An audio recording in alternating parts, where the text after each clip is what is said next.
Hello and welcome back to another video. Today I'm going to talk to you about some advanced Urgot mechanics. Quanti just made a video talking about this, but I think I have some more to offer, and he also stole one of mine, and I also taught him that. So, pity you, Quante. Shame. Anyway, let's get into it.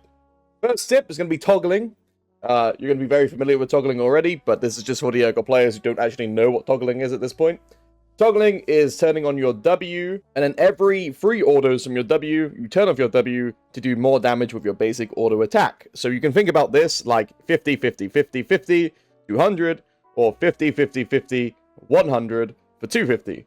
So you get a damage increase by using your auto attack to replace one of your W ticks. The reason this is more damage is because your W is penalized and your auto attacks are not penalized as heavy. So toggling, everybody knows it already. Just thought I'd mention it. Another one that you might not already know is buffering. So what buffering is when you get hit by a CC ability, press E, and you will buffer through the ability. I have a full interaction spreadsheet, which I will leave in the description, which is mainly why I'm mentioning buffering here, is because I have a sheet, I have a resource that gives you every interaction in the game. I think, anyway, I think I need to update Scanner a little bit. I think I'm missing maybe 1 or 2 interactions. If you have seen any interactions that I don't have documented on my sheet, just drop a comment and I will add it to the sheet. So yeah, you can buffer pretty much every ability in the game. Nami Q, Nami R, Poppy R, Zac E, like literally every ability in the game you can buffer. I think the only abilities in the game you can't buffer are Zac Q and Malzahar. No, you can buffer Malzahar. Yeah, I think it's literally just Zac Q. Zac Q is very wonky coding. But yeah, buffering. Now, I think everything here will be very unknown by Urgot players. So here is the reverse E flash banana combo. it sounds silly, but it's real. So, everyone knows E flash, right? You see an enemy ADC on your screen, you get murderous intentions, you do the E flash combo, the ADC is no longer on your screen. However, this is a specific tech against champions who have dashes, right?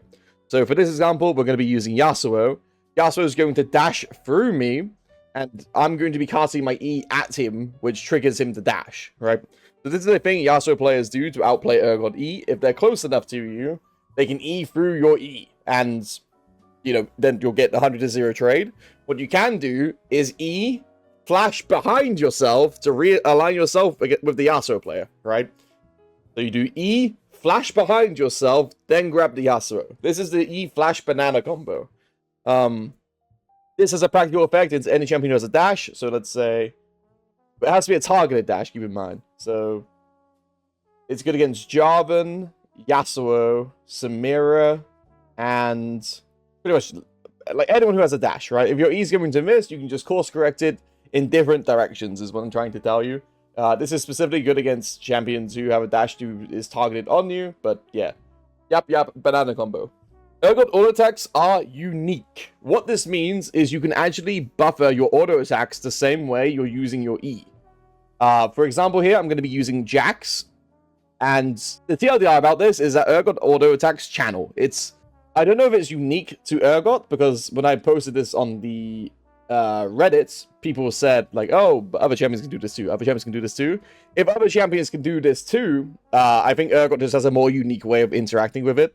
So what we're doing here is before we're about to get hit by a CC, we cast our auto attack 0.5 seconds before the stun hits, and then our auto attack still goes through because it channels, right? I don't know why Urgot auto attacks channel, but you can now buffer auto attacks through abilities. So this can be the difference between you losing to a Renekton W or you losing to a Jax E. One auto attack in these situations can matter. So if you're playing against a champion who has a CC ability and you want to buffer twice with your E and your auto attacks through their important abilities, this is a way you can do it. The way you do it is as you're about to get hit by a stun, cast your auto attack 0.5 seconds before it, and then your auto attack will go through. You can also auto-buffer on your own abilities. That's why sometimes when you do an E-flash and you have an auto-attack casted, you actually cast your auto-attack during your E animation. So to do this, auto-attack, then E, after 0.5 seconds, and then when you are doing your E-flash, you have an extra auto-attack. Yeah, that's why sometimes you see, when you're doing an E-Flash, you get an extra auto attack. It's because you've buffered an auto attack because Urgot channels his autos. Passive convert. Now, this is in the Quante video, but he stole this from me. Pity, Quante, I taught you this. Anyway, the reason you can do a passive convert is, again, with auto buffering. Auto buffering is a really cool mechanic that isn't talked about enough with Urgot, but it's a very skill-intensive way to actually interact with this character. Basically, if you auto attack from the south side of someone, but you don't have a south-facing leg, you can flash to a different direction to activate your leg on the buffer cast, right? So, if the enemy champion's south, flash down to the right of him, and then you'll use your right-facing leg on the buffer. So you have a 0.5 to 0.75 window to activate your flash, and then when your projectile goes airborne, you flash to the side where you have an available leg. You're seeing it on a clip here. It's kind of hard to explain with just words. But yeah, pretty much auto attack from one direction, flash to another direction where you have a leg available. Boom. Urgot R2 disables airbornes. Now, not many people know this. This is very hidden information. But Urgot R2 actually grounds himself. So this could be technology against, like, specifically Yasuo and stuff like that, where, like, he has an activation on going airborne, and it can also benefit you because you get control of your character earlier, right? So on screen right now, Nami Q, Nami R, you're gonna watch me deny their interactions by pressing my R2. So what happens is when you press R2, you actually ground yourself to the floor. That's it. It's really that simple. So the R2 activation grounds you. So if you're gonna get hit by a Nami bubble or a Nami R, press R2 as you're gonna get airborne, right? And then you'll completely negate the airborne. And this one isn't really much a tip, as much as it is something that just happens, but I want you to feel valid. So, for vigorous testing, tick rate affects Urgot. What I mean by this is, have you ever had that ultimate on an enemy champion, and you hear that sound as if you're going to execute them, right? But if your R2 didn't pull, you just got Riot Games. This is not made up. This is completely real. You got Riot Games if you heard that sound and your ult didn't cast. Tick rate affects Urgot means if you cast your R on a certain frame when the server is going through a tick rate, your R can now last 3.8 seconds or 4.2 seconds. It's sometimes why you feel like, oh, my ult shouldn't feel like it lasted that long, right? But no, it is genuinely expanding itself, but depending if you casted your R on the server tick rate, and it's completely random. It is out of your control. No one knows when the server tick rate is, and even if you did, it's like you have to be a math magician to actually like plan that out, right?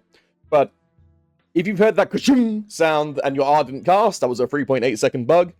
If you felt like your ult was longer than 4 seconds, it was. You cast your R at a server tick rate, and now your ult is 4.2 seconds. So that's just something to make you feel valid. If it's happened to you, it's a real thing. Riot Games either helped you or bonked you.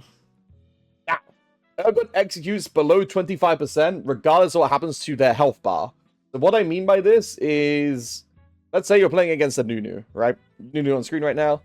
If he presses Q and heals, but you've cast your R2, you will execute beyond the 25% HP threshold. So it doesn't matter how much health they have, as long as you have casted R2, you can execute from 100% HP. This is very useful when it comes to like baiting a Soraka player. So what you can do is stall your R2 animation, let the Soraka get into range, cast your R2 as she's about to cast W, and now you've made the Soraka use one of her core abilities in the team fight on somebody who's dying, right? So that's a practical example of like how you can like kind of abuse this mechanic against enemy champions. Another way is like you can burn people's barriers because, you know, they're gonna heal. So the practical example, Samira. Samira has a lot of lifesteal. She has barrier, like semi-often I've seen. Well, not semi-often. Samira barrier, okay? She has lifesteal and barrier. You can hold your R2 on the Samira and then let her try and heal back with her auto attacks, and then she might use barrier to try and like overheal on your R2. But as soon as you cast your R2, she's dead, right? So you can cause like X amount of panic in certain amount of champions by holding your R2 and waiting for them to burn the resources. So very niche mechanic, but situationally useful. Urgot can cast his R from stasis. So What this means is if you buy a Zonya's or a stopwatch, I don't even know it's in the game anymore, or you get Bard ulted, you can still cast your R2 perfectly fine. So, this also works the same as, like, this is why Tahm Kench, when he eats you with his R2, this is why you get the pull off still. Urgot can cast R during stasis, right? So if you go into a Bard R, you press R2, you will start the execution animation. So this is just a message to be like, be alert that you can actually still control your champion during stasis. You used to actually be able to use your E during the stasis, but they removed this interaction because it's, I believe in pro play, and Urgot got Bard ulted, and he eats someone during the Bard animation. So, yeah, you can cast R. You used to be able to cast your E, and you would actually grab and do people damage to people. But unfortunately now it's just the R cast. But, you know, niche amount of information. Keep you on your toes. You can use your Control 1 to overpower the lockout animation of your R1. So what this means is when you cast your R1, you're currently locked out of using any movement abilities. What you can do is every time you press your R, just press Control 1 at the same time, and then you'll gain immediate control of your character. People on the Reddit were saying like, oh, Urpog will get bad if you do this. But I think they're a bit misled because of the Yasuo exploit. The Yasuo exploit uses a macro on your keyboard to cheat out animations. This is just Urgot players pressing Control 1. I wouldn't recommend it to you if I didn't believe it was safe.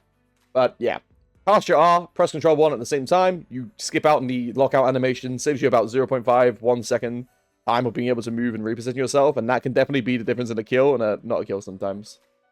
E-mana bug. Speaking of bug abusing, E-mana bug works specifically when you're at low mana. So let's say you have 60 mana, you can only cast an E, right? Because E is 60 mana. What you can do is press E, then W immediately afterwards. Urgot E, for some reason, doesn't take the mana from your champion until you have actually dashed, right? So you have a 0.75 window of pressing E to use your W, and then with 60 mana, you're casting two abilities. However, you should only be able to cast one, because E and W early game is like 100 mana, right? But Urgot cheats it out by using his E mana consumption on the dash rather than the actual activation. So those are my tips. Some niche, some well-known, and some very unknown, and some very useful. Good luck in solo queue climb, and I'll see you in the next video. Bye-bye! I'm Markiplier.